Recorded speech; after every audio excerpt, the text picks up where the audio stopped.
දවසක් ගෙවි දවසක් එනකොට කල්පනා කරන්න ඕනේ අභිනවයෙන් මා සම්පාදනය කළ කුසලයේ කුමක්ද අද දවසේ.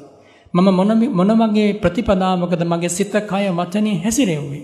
මේ සිතින් මොනවද මම කල්පනා කළේ. මේ වචනෙන් මොනවද මම කිව්වේ. මේ කයින් මොනවද මම කළේ කියලා ඒ සිද්ධ වෙච්ච කර්ම පිළිබඳව ආවර්ජනයක් තියෙන්න ඕනේ. චර්යා පිළිබඳ ආවර්ජනයක් තියෙන්න ඕනේ. ඒක බුදුරජාණන් වහන්සේ දේශනා කරපු දෙයක්. මම කියන දෙයක් නෙමෙයි. කතම් භූතස්ස මේ රත්යෙන් දිවා වීති පතන්තිති අභින්නම් පච්ච වෙක්කිතම්බං. කොහොමද මට දහවල ගෙවෙන්නේ රාත්‍රිය ගෙවෙන්නේ කියා නුවණැත්තා නිතර මෙනෙහි කරලා බලන්න ඕනේ. ඇයි එහෙම මෙනෙහි කරන්නේ? අවබෝධය පිණිස. මොනව අවබෝධ කරගන්න? ධර්ම අවබෝධය පිණිස. එතකොට වැටහෙනම අද දවස සිද්ධ වෙච්ච මේ කාය කර්මය තරම් සුදුසු නැහැ.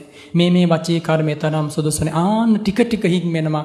නරක නපුරු අවැඩගෙන දෙන කාය වාග් මනෝ කර්ම ප්‍රහාණය කරනවා. ප්‍රහාණය කිරීම පිණිස උත්සාහය පවත්වනවා.